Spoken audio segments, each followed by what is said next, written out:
Olá!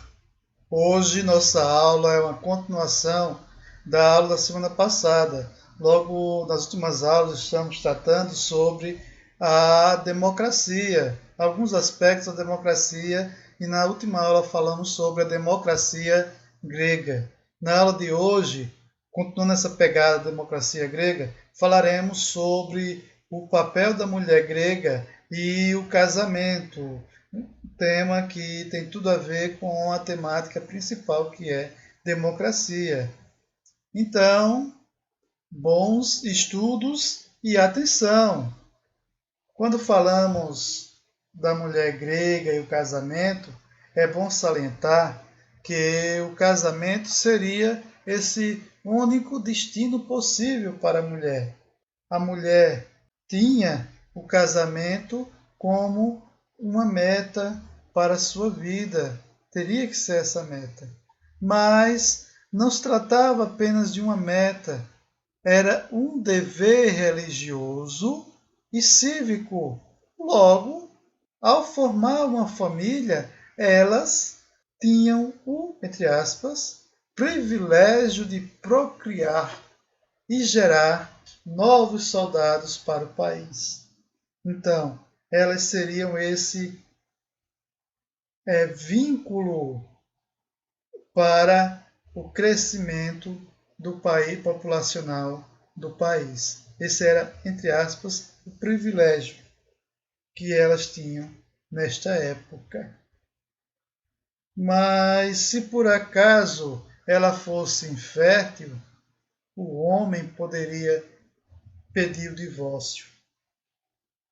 Era um dos motivos. Mas não era só esse o motivo.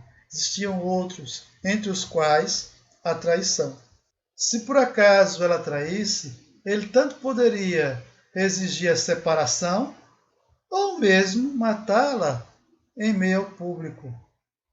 Se para o lado feminino existia toda essa exigência, para o lado masculino era diferente. Era muito diferente. Eles tinham os privilégios incentivados pela própria sociedade patriarcal daquela época. Eles não tinham apenas só o direito de trair suas esposas, mas também tinham o direito de manter relacionamentos extraconjugais, tanto com mulheres quanto com homens.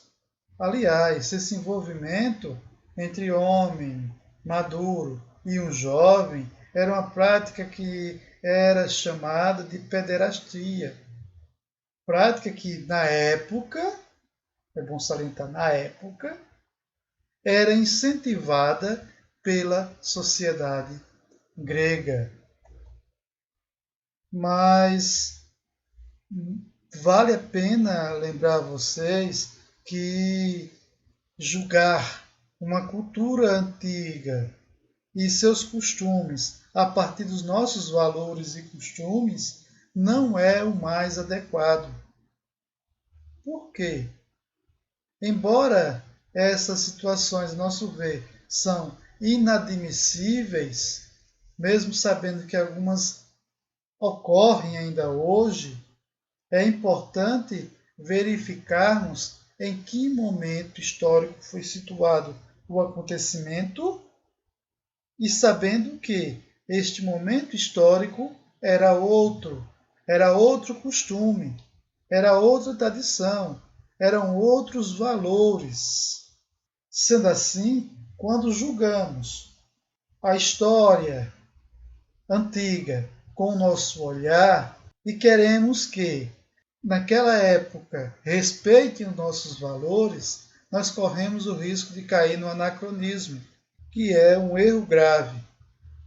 Julgar a cultura antiga com os nossos valores. Então, obrigado. O material que foi trabalhado com vocês se encontra no Blog Study,